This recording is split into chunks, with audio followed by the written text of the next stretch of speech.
जय श्री महाकाल, जय श्री सीताराम।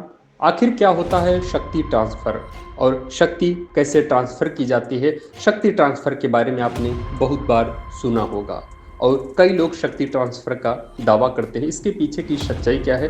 क्या वाकई में शक्ति ट्रांसफर होती है? क्या वाकई में शक्ति ट्रांसफर होती है या फिर शक्ति को किस प्रकार वचन में चलाया जाता है? कहीं आप भी इस लूट का शिकार ना हो, इससे पहले इस विषय की सच्चाई जान लीजिए कि शक्ति ट्रांसफर क्या होती है।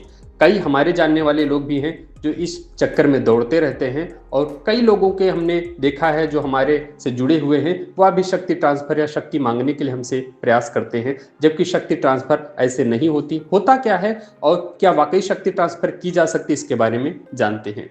शक्ति ट्रांसफर पहली बात तो तब होती है जब गद्दी ट्रांसफर की जाती है। गद्दी ट्रांसफर क्या होता है? गद्दी ट्रांसफर का मतलब इतना सा है कि अगर कोई व्यक्ति यानी कोई व्यक्ति कुल देवता की, कोई इष्ट की सेवा कर रहा है, वह बुजुर्ग हो गया है या फिर अपने संतान को वह गद्दी, वह सेवा देना चाहता है, संतान को सेवादार बनाना चाहता है, तो उस शक्ति का आवाहन करके और वचन करके उस शक्ति को उस व्यक्ति को दे देता है। यानी आपके पास बैंक में बैलेंस है, आप किसी को ट्रांसफर कर देते हैं, पर उस पर आपका आधिपत्य नहीं रहेगा। जी हाँ, यानी शक्ति ट्रांसफर अगर हम आपको दे देते हैं तो फिर वह शक्ति हमारे पास नहीं, वो आपकी, यानी आपको सेवा दे रहे हैं। आप अगर उसको सही से चलाते हो तो आपकी सेवा भाव स्वीकार करेगी और आपके साथ जुड़ जाएगी। शक्ति ट्रांसफर का मतलब इतना है। बहुत से लोगों को आपने देखा होगा यूट्यूब के माध्यम से, अलग प्लेटफॉर्म के माध्यम से शक्ति ट्रांसफर का दावा करते हैं और वचन कराते हुए वीडियो भी डालते हैं।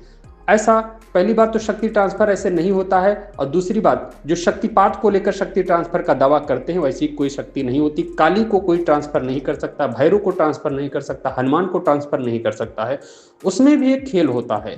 जी हाँ, शक्ति ट्रांसफर मतलब जैसे कोई प्रेतराज की शक्ति को, यानी प्रेतराज को सिद्ध करता है, किसी बड़ी शक्ति को सिद्ध करता है, उसके कोई गण को वचन पर किसी साधक को दे सकता है। लेकिन अगर कोई कहे काली को ट्रांसफर कर देते हैं, भैरव को ट्रांसफर कर देते हैं या कोई बड़ी शक्ति को ट्रांसफर कर रहे हैं तो आपको गुमराह कर रहा है। तो ऐसे गुमराह होने से बचिए और शक्ति ट्रांसफर के लूट से बचिए, क्योंकि लाखों रुपए लूटे जा रहे हैं। कोई भी शक्ति ऐसे ट्रांसफर नहीं होती है जैसे मैंने बताया है कि वह सिर्फ आप, यानी हम शक्ति ट्रांसफर करके 10 लोगों को नहीं दे सकते, सिर्फ एक को दे सकते हैं। सेवा 10 को दे सकते हैं, मंत्र दे सकते हैं, साधना दे सकते हैं, तरीका बता सकते हैं।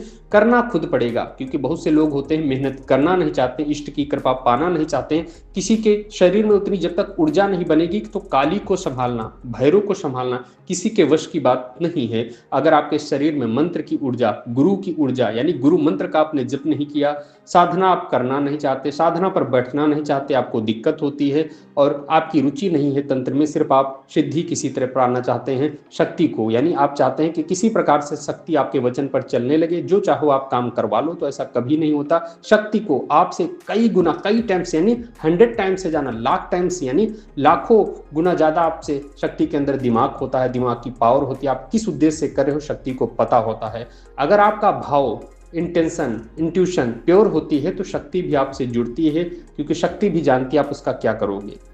जी हाँ, जय श्री महाकाल, नमो आदेश।